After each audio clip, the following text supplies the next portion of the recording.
You think the worst pain is being betrayed. It's not. The real agony is kissing lips that just touched another man, holding a body that no longer belongs to you, and not even knowing it. Many men convince themselves her distance is just stress or age or routine, but the truth is harsher. Women rarely confess, yet they always reveal. And if you miss the signals, you become the quiet accomplice of your own humiliation. That's why today I'm about to reveal 8 signs that give away a woman who just slept with someone else. Signs most men ignore until it's too late. And the last one, it's the nail in the coffin, the one she can't hide, no matter how hard she tries. Before I walk you through these 8 signs, take a second to subscribe and hit like, and let me know in the comments what city you're watching from. I want to see how far this message is reaching because betrayal speaks the same language no matter where you live. And now let's get back to the story. The first sign I'm about to show you is subtle, silent, and it's the one that quietly destroys more men than they realize. Number 1. Number 1, the cold silence of her body. There's a kind of silence that doesn't come from words. It comes from the body. And when you've been with a woman long enough, you know that silence. You know when her touch has weight, when her kiss has warmth, when her body is reaching for you without you asking. And you also know when that current goes dead. This is one of the hardest signs to face because it doesn't scream at you, it whispers. You lean in to kiss her and she turns her face slightly. You touch her shoulder in bed and she stiffens instead of melting.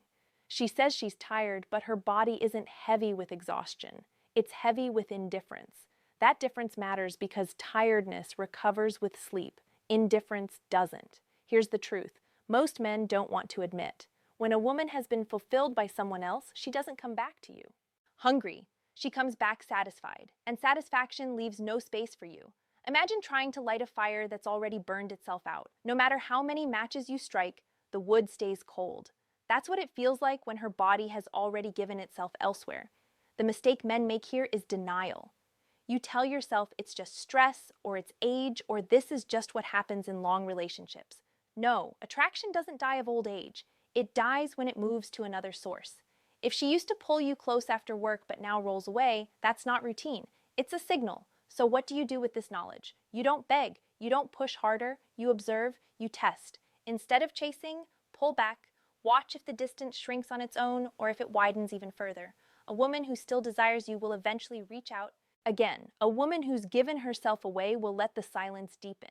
Your job isn't to force her body to respond. Your job is to recognize when the response is gone. The shift is painful, yes, but it's also liberating because once you stop lying to yourself, you stop wasting energy on a flame that someone else already put out. And here's the problem. If the body doesn't speak to you anymore, don't think the truth will hide because if her skin has gone silent, her habits will start screaming. If you don't see it in her touch, you'll smell it in her rituals. Number 2, the cleansing ritual. When a woman has been intimate with another man, she doesn't walk through your door carrying the scent of betrayal. She walks in smelling fresh, too fresh, a new perfume that wasn't there before, a shower that lasted longer than usual, clothes changed for no reason, underwear swapped in a way that doesn't match the rest of the day. On the surface, it looks like self-care. In reality, it's a cover-up. This is what I call the erasing ritual. She's not just cleaning her body, she's trying to clean her conscience. And most men miss it because they want to. You tell yourself she just likes to feel fresh, or she's trying a new scent. That's how you gaslight yourself because you don't want to face the darker possibility that she's removing the traces of someone else before you notice. Here's how it works. A woman knows her body tells stories, skin holds on to smells, hair carries traces, clothes remember contact, so she scrubs, she sprays. She hides the evidence under lavender and soap, and the irony is that the more she tries to erase, the louder it becomes. That sudden obsession with hygiene isn't a random act. It's a pattern. Let me be clear. This doesn't mean every shower equals betrayal. That's not the point. The point is change. If she never cared much about rushing to the bathroom after work, but suddenly does. If suddenly guarding her laundry like it's classified, you pay attention. Psychology isn't about absolutes. It's about shifts. It's about noticing what no longer fits the rhythm of who she was with you. So, what's the move? Stop excusing the inexcusable. Don't laugh it off. Don't pat yourself on the back thinking, at least she's taking care of herself. No, observe, connect the dots. If this ritual repeats, if it always comes with that too perfect smile afterward, you know what's going on. The mistake men make is ignoring their nose and their gut. You smell the perfume, but you call it fragrance instead of deception. You notice the over-cleanliness, but you label it personal growth. That's how you become an accomplice to your own replacement. The solution is awareness. When the pattern shows up, you don't confront with rage. You acknowledge with clarity. You don't need to accuse. You need to see. Because once you see it, you can't unsee it. And that clarity changes how you show up. But here's the thing. Hygiene is just the surface. Underneath, the game goes deeper. Because when her body is clean, she still has to deal with her emotions. And guilt has a way of spilling out sideways. Number three, the blame game. Unjustified irritation. When guilt becomes too heavy for her to carry, she doesn't confess it, she transfers it. Suddenly, you're the problem. You walk through the door and instead of a hello, you get a complaint. You load the dishwasher wrong. You're too quiet. You're too talkative. Whatever you do, it's not enough. That irritation isn't random, it's strategy. Here's the psychology behind it. If she paints you as the villain, she doesn't have to feel like the betrayer. She rewrites the script in her head. In her version, she didn't step outside the relationship because she wanted to. She did it because you were inattentive or controlling or boring. This is projection at its sharpest.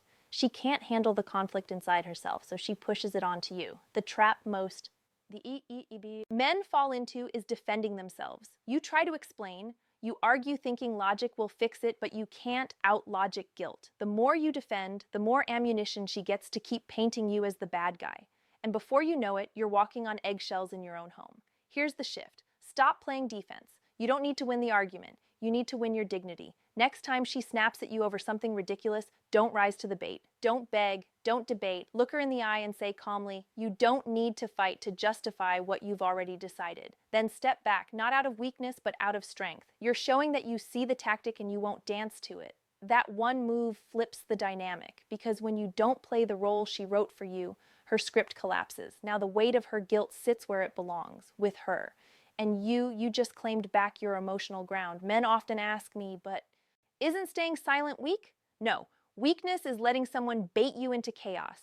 Strength is control. You're not ignoring the issue. You're refusing to be manipulated by it. That's what separates a man being drained from a man standing tall. But remember this, projection is powerful, but it isn't the final mask. There's another battlefield where the truth shows up without her even speaking, a place no excuse can cover, and it's in her body itself. Number four, the body doesn't lie. A woman can rehearse her excuses. She can mask her moods. She can polish her story until it sounds convincing. But there's one place she can't control, her body. And this is where most men betray themselves. Not because they can't see, but because they refuse to look. You know her. You know her rhythms, her warmth, her reactions. That's why when something changes, you feel it, even if you don't want to admit it. Maybe she feels unusually tense or unusually relaxed. Maybe her responsiveness has shifted, either exaggerated or strangely absent. Sometimes it's subtle, sometimes it's glaring, but it's never random. Here's the cruel part. You don't need to be a doctor to notice, you need to be honest. Men often explain it away. Maybe it's hormones, maybe she's stressed. And yes, those things can happen. But when the shift is sudden, when it doesn't fit the usual pattern, you owe it to yourself to pay attention. Because ignoring what your senses already picked up is the fastest way to humiliate yourself. The mistake is thinking that by pretending everything's fine, you're saving the relationship. You're not. You're just postponing the collapse. A body that has been with another man carries an imprint, not always visible, but always felt. And when you sense it, but you force yourself to stay quiet, you're lying to yourself more than she's lying to you. So, what do? First, stop running from your intuition. If something feels off, don't shove it down. Let yourself register it. Second, stop overcompensating. Men often respond by trying harder. More affection, more patience, more effort in bed, as if more giving will fix what's already been taken. It won't. You don't win desire back by throwing effort at it. You win by recognizing when it's gone. Here's a practical step. Instead of chasing her body, step into clarity. If intimacy feels wrong, scale back and observe. Don't accuse, don't interrogate. Just notice how consistent the change is. That awareness is your shield. It prevents you from investing more into someone who's already detached. And the deeper truth, if you ignore your senses, you're not being strong. You're being scared. Strength isn't denial. Strength is facing what you already know, even when it burns. But guilt doesn't always show up as coldness. Sometimes, to cover the cracks, she goes in the opposite direction. She turns warm, affectionate, even tender in a way that feels almost too good to be true. And that's exactly what it is. Number five, excessive affection. The theater of guilt. Not every betrayal looks cold. Sometimes it walks through the door wrapped in kisses, hugs, and a sudden wave of sweetness. And if you're not paying attention, you'll mistake guilt for love. This is one of the cruelest tricks because it plays directly on your hope. You felt her slipping away, you've sensed the silence, and suddenly she's holding your hand again, kissing you on the cheek, whispering, "I love you," with watery eyes, and your heart wants to believe it's real. You think she's coming back to me, but she isn't. She's trying to come back to herself. That affection isn't for you, it's for her conscience. Here's the psychology. After crossing the line, many women don't pull away, they pull closer, not because they've rediscovered their desire, but because they need to silence the guilt. Touching you, cooking for you, saying nice words, it's all part of the act. The act isn't to keep you happy, it's to keep her from drowning in self-disgust. The mistake men make is treating this affection like a second chance. You drop your guard, you stop observing, you breathe out in relief, and that's when you lose all leverage. You become the comfort toy, the safe space she clings to, while her passion burns somewhere else. You end up holding her guilt, not her love. So, what's the move?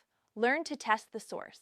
Ask yourself, does this affection come with consistency or only in waves after unexplained absences? Does she touch you with desire or with obligation? Does she lean in with warmth or does it feel rehearsed, almost exaggerated? Those questions cut through the fog. And here's the tough medicine. Don't reward guilty affection. Don't let her wipe her conscience on your shoulders. You don't need hugs that are born from betrayal. What you need is honesty, even if it's cold. And sometimes the strongest thing you can say is this: "I'd rather have your silence than your guilty embrace." That statement isn't for her, it's for you. It's your way of reclaiming self-respect in the face of false tenderness. Because here's the truth. Love doesn't need theater. Real connection doesn't show up only after guilt. If her affection feels like an apology instead of desire, you already know the difference. And once you know, you can never go back to pretending. But if you keep accepting her guilty embrace, the next stage is worse because she won't just touch you without desire. She'll stay with you physically while her mind drifts miles away. Number six, emotional absence in intimacy. There's a difference between a body beside you and a soul with you. And once you've felt that difference, it's impossible to unfill it. This is the stage where betrayal cuts the deepest. Not because of what she does, but because of what she withholds. She gives you her body, but she no longer gives you herself. Picture this. You're in bed. Everything looks normal. She touches you. She moves. She even moans. On the surface, it's all there, but something is missing. Her eyes are empty. Her energy doesn't sync with yours. You can feel that she's somewhere else, replaying a memory that doesn't involve you. That's not intimacy. That's theater. And here's the brutal truth. A woman who's emotionally absent during intimacy is already gone. You're not making love. You're playing a role in her cover-up. And men who ignore this always tell themselves the same comforting lie. She's just tired or it's stress. But deep down, you know the difference. Tiredness still allows presence. Stress still allows connection. This absence, it's a void. The mistake most men make is pushing harder. You think, if I try more, she'll come back. So you give more affection, more patience, more effort, hoping to win her over. But the more you push, the further she drifts because her fire isn't missing. It's burning somewhere else. And every extra ounce of effort you give just teaches her one thing. She doesn't need to give anything back. So what's the solution? Stop chasing ghosts. Respect yourself enough to notice when her soul isn't with you. Pull back. Say less. And most importantly, don't confuse physical participation with emotional presence. When her spirit has left, your job isn't to drag it back. It's to decide whether you'll keep lying in a bed that feels colder by the night. Here's a simple step. Next time you sense that absence, don't cover it with more effort. Pause, look at her, and in your mind, tell yourself the truth.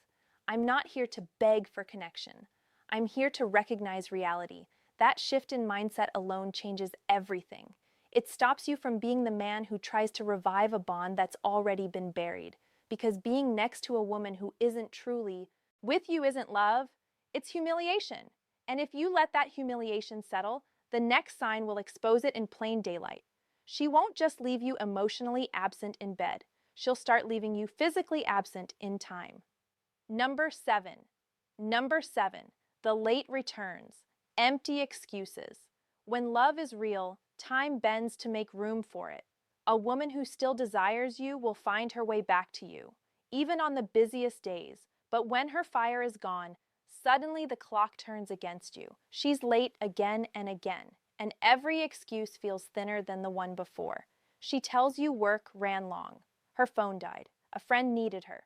At first, you want to believe it. You convince yourself these are normal things.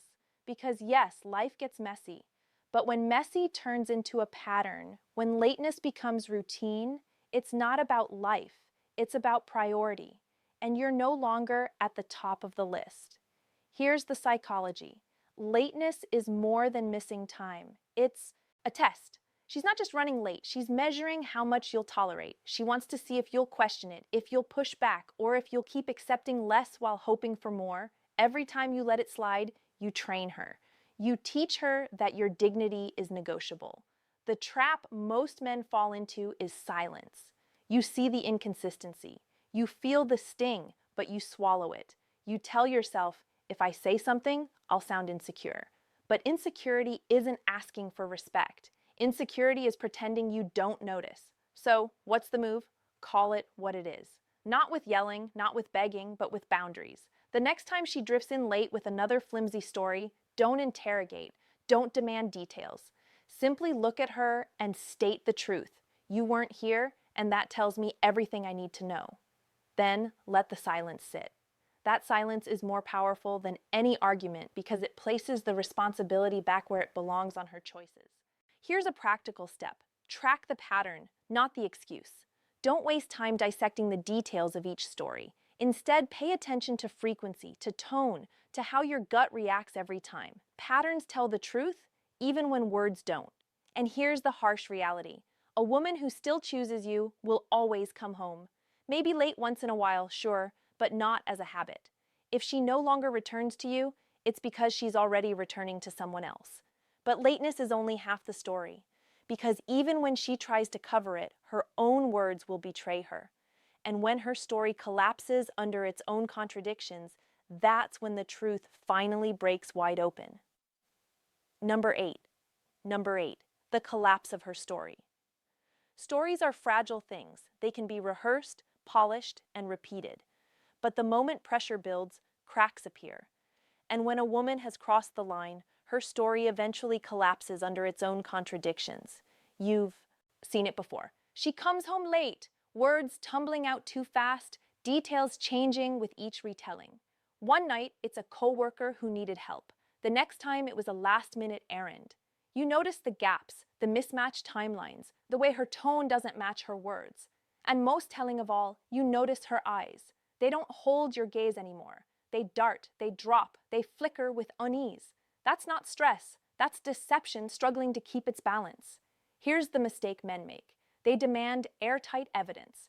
They want proof, a smoking gun, something undeniable. But the truth doesn't always come with a receipt. It comes in inconsistencies. It comes in the way her story unravels the more you listen. The harder she tries to control the narrative, the more obvious it becomes that the narrative is slipping away from her. So, what's the move? Stop playing detective. You don't need to gather evidence for a courtroom trial. You already have the signals, the changes, the silences, the patterns. When her story collapses, you don't argue with it. You step out of it. You don't beg her to make it make sense. You don't yell for confessions. You simply decide, I don't believe you and I don't need to anymore. That's not an accusation. That's a boundary. And here's the empowering shift. Once you stop demanding explanations, you reclaim your power.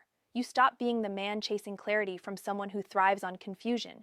You become the man who sets the line. And the line is simple: respect or nothing. Practical step: practice quiet recognition.